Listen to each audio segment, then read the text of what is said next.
Forbidden Power is here for Age of Sigmar.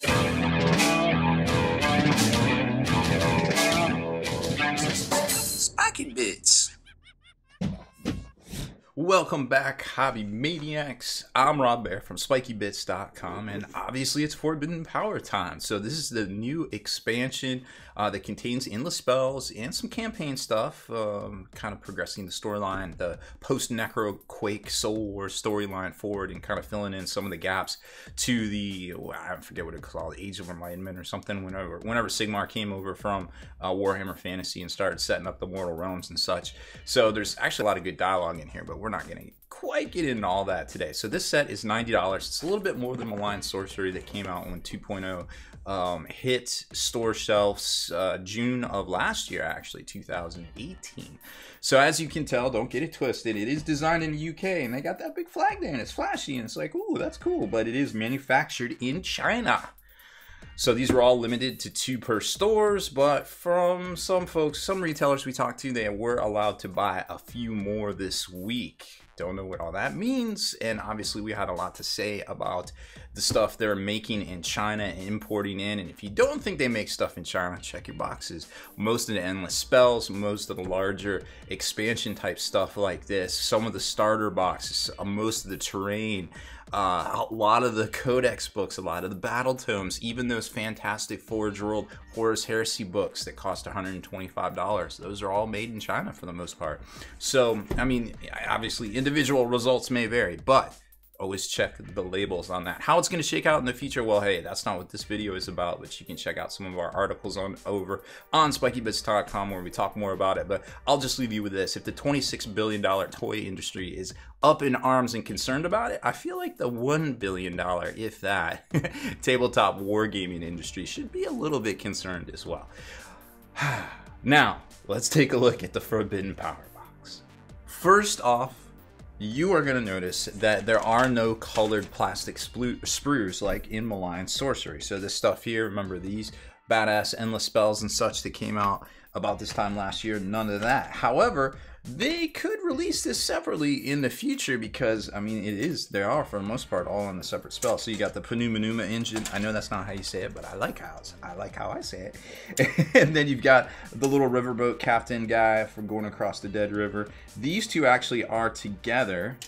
And then you've got the Soul Scream, Soul Snare bridge right there, which is actually, don't get it twisted, ta-da! 2 of the same sprue. So once you start looking through all that and get that out of the way, you've got this nice little pin-up, which also serves to protect and preserve this content right inside here, which is your Forbidden Power book, your instructions, some tokens and such that help you with this, and the War Scroll cards. So let's get those open and talk more about those. Once we get the plastic protective wrapping off of all that, here's what is coming in here all laid out. You got your core rule set, which we're not going to really talk about because let's face it, we all got that. Then you got the Forbidden Power book, which is basically like a small battle tome. It's only got about 20 or so pages of actual rules. There's some campaign stuff in there, which is pretty neat. And then you've got these tokens, which is also pretty neat. These are the 6 artifacts, and you'll see them in the book when we talk about it here in a second. Objective markers. A lot of the stuff right here, I don't know, it might have something to do with the narrative missions. I didn't really get into it too much, to be quite honest, and maybe this is just the orb flip. I don't know what that one is either. That's one of the things that actually kind of guard the Storm Vault that they were talking about when Sigmar actually has a really neat conversation with Grungy, which is the god of the dwarves, the Smith King and the God King.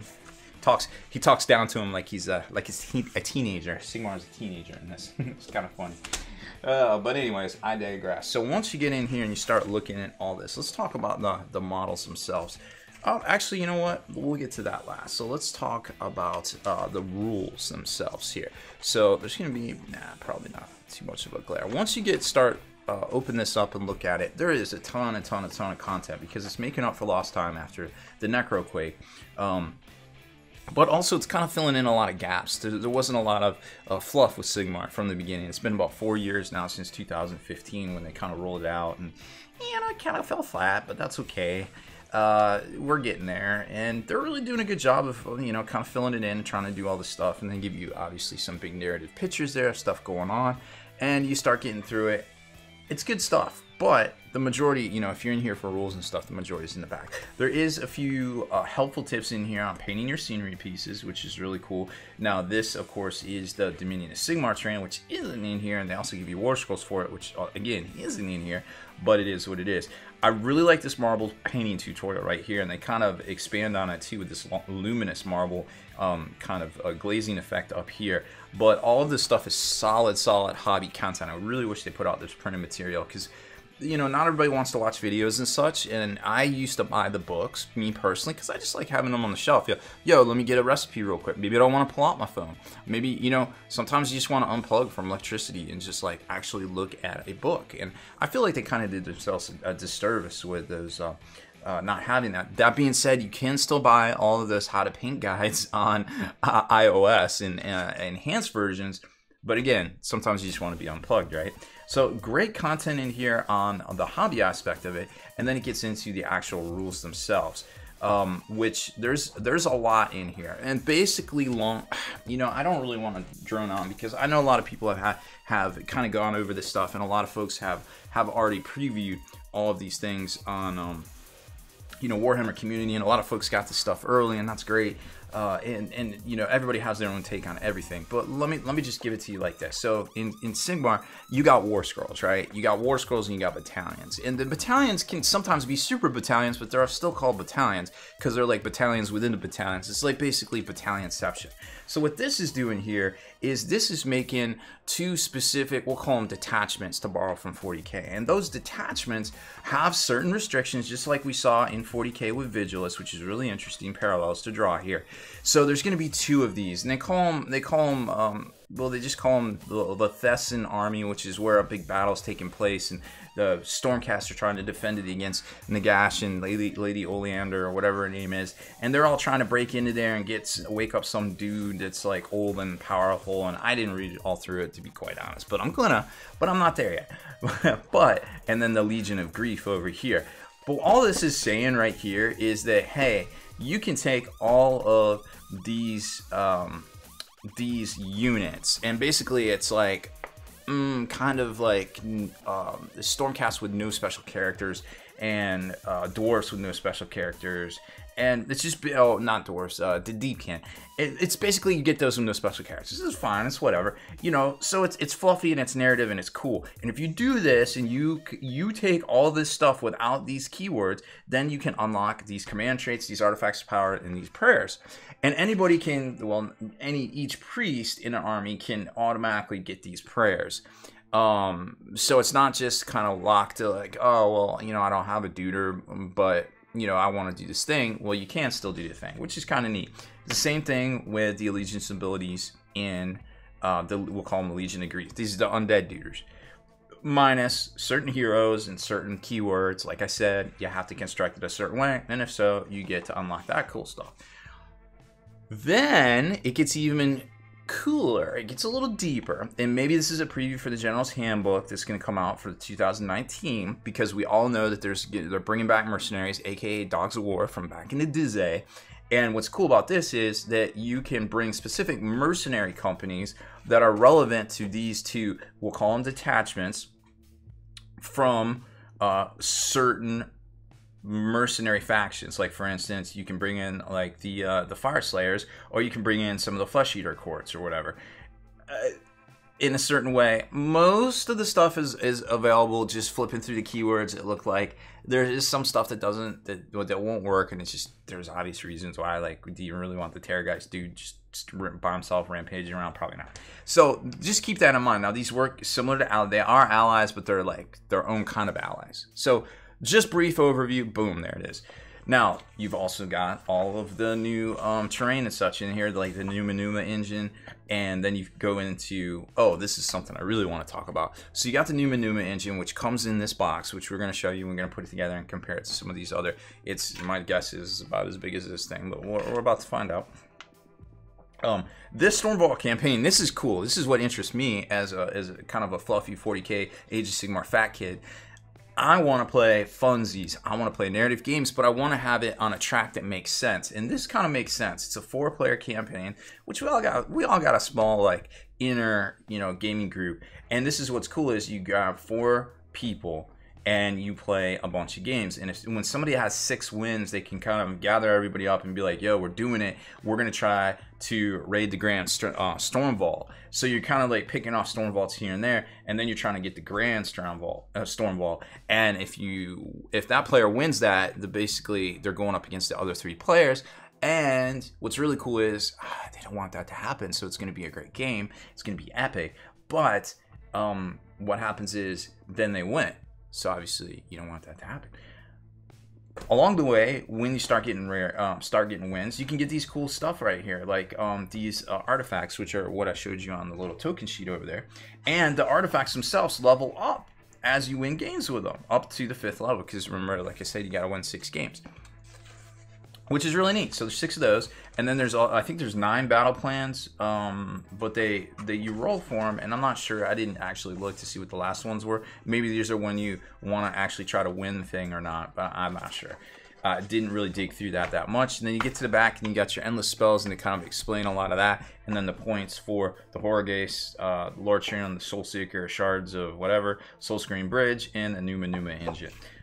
Then you got your campaign roster, so you can just kind of brief overview of what's in your army and photograph that if you need to. So these are a little pricey once you start looking at it, and you're like, okay, well, actually, no, I guess they're not any more pricey than the other endless spell that's out there for the most part. They don't give you the rules for the endless spells in here. They do give you the war scroll cards, which these have all been pretty much published for the most part. They also, curiously, so you got your 4 war scrolls, and you got your 1 piece of terrain, and then you got the other pieces of terrain from the Dominion of Sigmar. I don't know. We're not going to have time to look through all these sets, unfortunately. Got them here, but there is an article over on Spiky Bits that I think will be probably worth your time if you wanted to hit them up, because there's basically only 10 sprues for these particular models here, and they're probably going to, or these terrain pieces here, and they're probably going to be using those and intermingling those to make more and more sets, especially when they come out with maybe like the Warcraft stuff, or, you know, future Dominion of Sigmar, or maybe they switch it and they go like realm specific or something like that. But long story short, a lot of this stuff is interchangeable. Like, as you can see here, this this is actually, where is it? So these right here, the hollowed Storm Throne is actually 2 of these pieces right here interlocked together. This is a semicircle hemispheric piece, that 2 of those together makes this right here, and then this piece of the Storm Vault is this piece of the Storm Vault. So it just kind of depends on what you're trying to do, but if you do it in these configurations, there are those particular benefits on the back right there. But we've seen all this stuff, so it's not really worth talking about. So let's jump into the models themselves. Okay, so we got all of the endless spells together in the Numa engine here, and I wanted to show you the instruction manual, but I forgot actually. Kind of past that. Just know this, that when you're reading the instruction manual, you really need to kind of dial it in and dry fit everything, because it doesn't give you the exact views you want, and even more puzzling is it does not tell you what bases go with what models. I had to actually look at the pictures to figure it out. There is no documentation on what bases go with the model. So I'll just tell you this real quick. The 105 rounds go with the bridge, and the bridge, remember, like I said, is an exact copy of itself. So it's pretty easy to put together, to be quite honest. Everything here, you're going to want to take your time. It's that nice big chunky plastic that we've seen before from China, but it's still pretty well detailed for being 2019 and the stuff we saw when Sigmar first came out. The terrain was, I'll be honest, I wasn't a big fan of the first round of terrain that came out, and they've since redesigned it and coming out with some better stuff. So this kind of gives you an idea of how it compares size-wise. Now, you don't actually put your models on the bridge, but if you wanted to, you definitely could. They would sit on here for the most part, but that's about how it compares to, you know, something like a Revenant dude right there. And then this was more curious. So these are 105. You're gonna get 2 of these 105 mil ovals for the little, what are these things? I forget. The shards. They don't lay flat. They actually don't lay flat on there at all. I don't even know if they're, I mean, they got flat bottoms right there, but just keep in mind that they kind of hover. Like, even the pyramids themselves doesn't go all the way down. So I didn't glue them down, because I figured painting off separate would be a bit of a pain, so I just did that. And then the Soul Screen bridge is on, I want to say this is a 50 mil round right here, which definitely makes sense. And then it compares to some of the stuff like, you know, we had the, the gears right here from the last Malign Sorcery. So pretty close to on par with that sort of thing right here. And then there's the Revenant. So just to give you an idea how big they are. I mean, it looks pretty cool, like as far as, you know, they hide all the gaps, and there's, you know, there is a little bit of seam there. So if you have to, always remember that there's a Vallejo plastic putty. It's way better than liquid green stuff or anything else out there, in my opinion. Just squirt a little in there and you can get a nice soft chisel brush. It doesn't even have to be a bristle one. It can be one of those soft ones, kind of like a makeup applicator, and get down in there and kind of smush it around and deliver it there. And then the Riverboat Captain Lucian III. This guy's really interesting. Now, I use the Citadel flush cutters right here. I use these things on everything, and there is a ton of burrs still on all of this. So just kind of keep that in mind. You're going to have to go back and scrape it down, but I just wanted to get them together to kind of show you. There are some seams in here, but they're not that bad, and with a little bit of plastic putty, it would definitely be fine. I just glued, or I used poster tack. But the one thing I do like about the design is that there's a little nub right here that goes on the boat, so that you can actually lock it all in like so, and then you would glue him down. But I'm gonna paint him up separate because this is going to be all gold and stuff, so I just thought that was a good idea. Now this is on the 90 mil oval, which just to give you an idea, he is a little bit bigger than most figures, as you can see right there. So it's kind of indicative of perhaps of how some of the better design stuff right there that you would get from perhaps from China, like how it would look. It's going to be a little bit bigger and it's going to be a little bit bulkier on the detail right there, but it's actually not too bad, to be quite honest. Maybe it was specifically out of scale for some reason. I'm not exactly sure. I didn't design it. And then I think, let's see, 1 2 3 4 5. Yep. So we've come to the end. We've got the Numa engine. And this little guy is kind of interesting. This is going to take the longest. And like I said, I didn't even go back and take all the burrs down. This is going to take a while to put together, believe it or not. And you're going to want to be super careful in here. Like I accidentally kind of broke off a piece right there, just trying to trim the flash around that right there. So it's very tricky. I'm actually surprised I didn't cut myself, believe it or not. But overall, I mean, this thing looks pretty cool. Now, I was a little disappointed, I'll be honest. I thought it would move. I thought you could leave it freestanding and it would spin or something like that. But it's all glued in place. It doesn't move whatsoever. I don't think there's a way to actually make it move. I think it's all for show, because even when you rotate this center piece right here, it's going to catch on these two gears right here. So I mean, in theory, like those might never touch and it would always be in sync and be outside of that, but this piece here would touch those, so you can't even free spin it, which is a little bit disappointing. But overall, I mean, size-wise, it's kind of smaller of the terrain pieces right there, more on par with like a $35 terrain piece that with some of the faction stuff had been getting. So I could kind of, this might justify the price of $90, but I'm sure there's still some of you out there on the fence, like, hey, I don't play any of those factions. Hey, I don't play, I don't really need the Numa engine. What's in this box for me? I mean, if these endless spells don't appeal to you and the campaign stuff don't appeal to you, it might just be a pass. I mean, to be quite honest, I could see where it won't appeal to maybe some of the destruction players out there. But or even the chaos folks. So maybe we'll start getting some of these themed campaign boxes geared towards those specific folks in the future. Really hard to say at this point. We just don't know. But I pretty much showed you everything I can to give you the biggest overview of the rules and the content in the supplement itself. Hopefully that helped out making your decision on whether this is a buy for you or a pass. So that is about it for this one. Thank you very much for watching our video. Make sure you hit that subscribe button and turn on notifications so you can be the very first to like and comment on all our videos.